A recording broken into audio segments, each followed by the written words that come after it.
Hi friends, welcome to blogger Vijay. Last వీడియోలో మనం సిఎస్ఎస్లో important అయినటువంటి బాక్స్ మోడల్ గురించి తెలుసుకున్నాము. ఈ వీడియోలో మనం బాక్స్ మోడల్ యూస్ చేసినటువంటి ప్యాడింగ్ గురించి తెలుసుకుందాము. ఇదివరకు మీరు మా ఛానల్ సబ్స్క్రైబ్ చేసుకోకపోతే ఇప్పుడే సబ్స్క్రైబ్ చేసుకొని పక్కన బెల్ ఐకాన్ని యాక్టివేట్ చేసుకోండి. దీని ద్వారా మేము చేసేటువంటి లేటెస్ట్ వీడియోస్ సంబంధించినటువంటి అప్డేట్స్ మీకు నోటిఫికేషన్స్ ద్వారా వస్తాయి.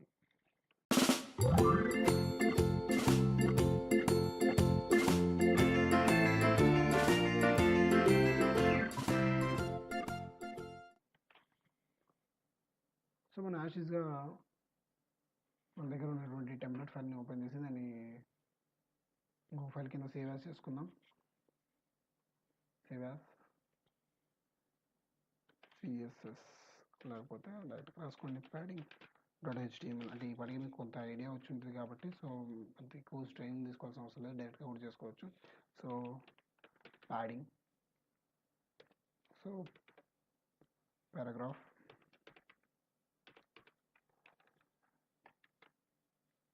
సో ఇప్పుడు నేను దీన్ని సేవ్ చేస్తున్నాను. సేవ్ చేసి ఓపెన్ చేస్తున్నాను ప్యాడింగ్.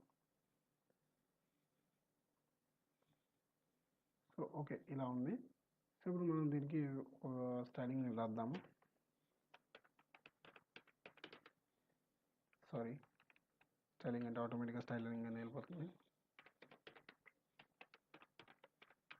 స్టైల్, సో స్టైల్లో నేను ఏం చేస్తున్నాను అంటే సో పి యొక్క విడ్త్ని నేను ఫస్ట్ ఆఫ్ ఆల్ డిఫైన్ చేస్తాను.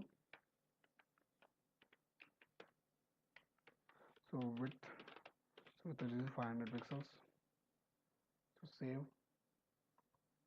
ఓకే, రిఫ్రెష్, ఓకే, బాగానే ఉంది. ఇప్పుడు దీని తర్వాత నేను బాడీకి కూడా నేను కొంత బాడీ ఆల్రెడీ మనం లాస్ట్ క్లాస్లో చెప్పుకున్నాం. సో డిఫాల్ట్గా కూడా కొంత బాడీకి ప్యాడింగ్ అనేది ఉంటాయని. So padding 0 pixels, save and refresh. Okay, so ఇది మనం ఇప్పుడు రెగ్యులర్గా యూజ్ చేసుకునే ఫైల్ అనుకున్నాం. సో ఇక్కడ మనకి ప్యాడింగ్ వచ్చేసి మనకి 4 టైప్స్గా ఉంటుంది. So left, right, top, bottom ఇలాగా. సో దీనికోసం నేను టెక్స్టైల్ అని ఇంకొక ప్రాపర్టీని కూడా రాస్తున్నాను. Justify, save and refresh. దీని ద్వారా మనకి 4 సెట్స్ ఈక్వల్గా అవుతుంది కాబట్టి మనం దీన్ని కొంచెం ఐడెంటిఫై చేయడం కొంచెం ఈజీగా ఉంటుంది. అట్ ద సేమ్ టైం కొంచెం బ్యాక్గ్రౌండ్ కలర్ కూడా నేను అప్లై చేస్తాను. దీనికి బ్యాక్గ్రౌండ్ కలర్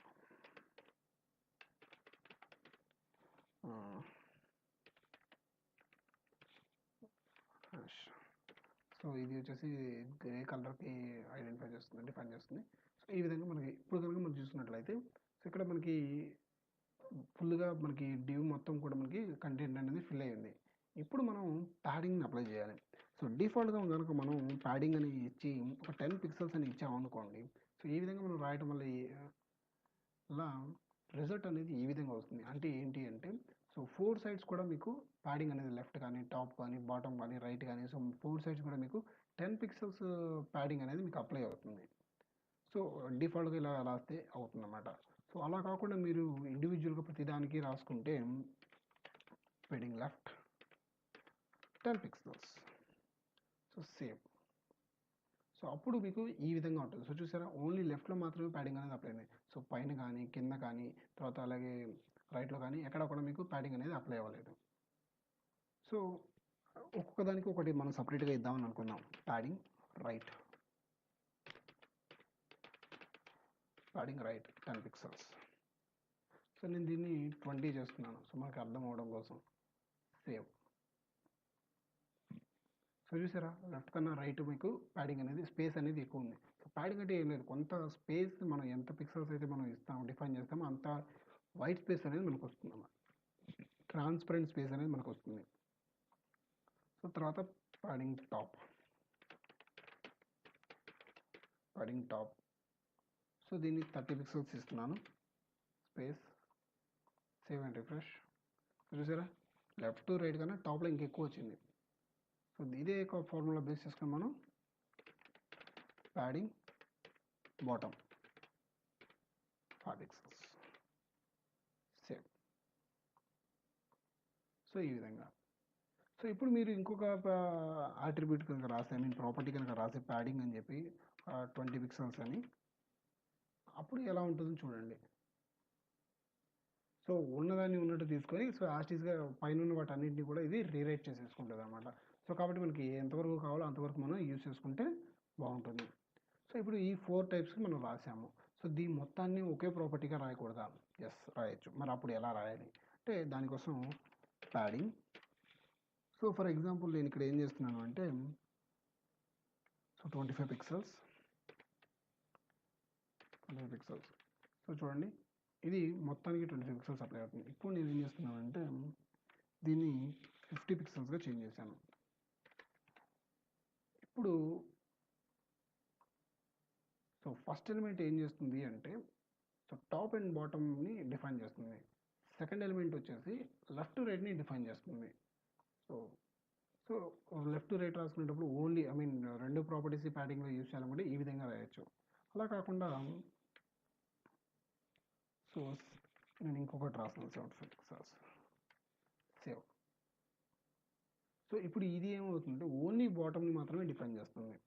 సో ఇలాగ మనం అంటే top left right, top right left, bottom right, so ఈ విధంగా మనకి ఇండికేట్ అవ్వడం జరుగుతుంది అనమాట. సో దీనికి సంబంధించినటువంటి కంప్లీట్ నోట్స్ని మీకు కింద లింక్లో డిస్క్రిప్షన్ ద్వారా ఇవ్వడం జరుగుతుంది. సో మీకు ఏమైనా కన్ఫ్యూజ్ అవుతుందా లేదా డౌట్ ఉంటే సో అందులో క్లియర్గా ఉంటుంది చూడండి. దీని గురించి కూడా కొంత ఎక్స్ప్లెయిన్ చేస్తున్నాం.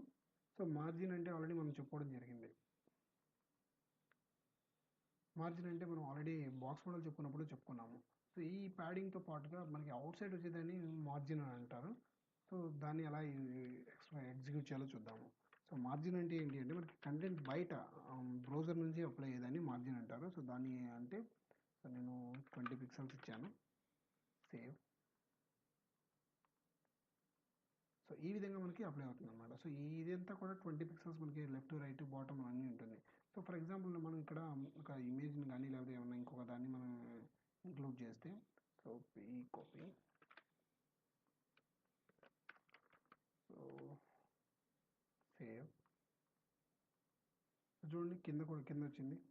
సో అదే మనం కింద చూసినట్లయితే మీకు ఈ ఏరియా కూడా మనకి 20 పిక్సెల్స్ అనేది మార్జిన్ డిఫాల్ట్గా అప్లై అవుతుంది అనమాట. సో ప్యాడింగ్కి ఏ విధంగా అయితే మనం రాసామో సో అదే విధంగా మనం సో లెఫ్ట్ రైట్ అవన్నీ కూడా మనకి యాజ్ ఈజ్గా ఉంటాయి అన్నమాట. Padding left 25 pixels, save. So refresh, చూసారా మారింది. తర్వాత top, save and refresh. So ఈ విధంగా మనం ప్యాడింగ్ ఏ విధంగా అయితే మనం యూజ్ చేసామో దీన్ని కూడా మనం అదే విధంగా మనం యూజ్ చేయొచ్చు. అయితే మనకు కాన్సెప్ట్ అర్థమైతే సరిపోతుంది, అంతకుమించి మనకి ఏం అక్కర్లేదు. Save and refresh. సో ఈ విధంగా అనమాట. సో ఇది ఫ్రెండ్స్ ఈ వీడియోలో మనం ప్యాడింగ్ అండ్ మార్జిన్ గురించి తెలుసుకున్నాము. ఫ్రెండ్స్ ఈ వీడియోలో మనం ప్యాడింగ్ గురించి మార్జిన్ గురించి తెలుసుకున్నాము. సో ప్యాడింగ్ అండ్ మార్జిన్ కూడా రెండు కూడా ఈక్వల్ కాన్సెప్ట్ అనమాట. అంటే రెండు ఒకే కాన్సెప్ట్ కామన్గా ఉంటుంది. సో కాబట్టి ఈజీగా అర్థం చేసుకోవచ్చు. సో నెక్స్ట్ వీడియోలో మనం బోర్డర్స్ గురించి తెలుసుకుందాము. బోర్డర్స్లో కొన్ని 2-3 ప్రాపర్టీస్ ఉన్నాయి కాబట్టి మనం వాటి గురించి డీటెయిల్గా తెలుసుకుందాము. ఇది ఫ్రెండ్స్ ఈ వీడియో మీకు నచ్చినట్లయితే లైక్ చేయండి, షేర్ చేయండి. మరిన్ని అప్డేట్స్ కోసం మా ఛానల్ సబ్స్క్రైబ్ చేసుకోండి. Thank you for watching. Have a nice day.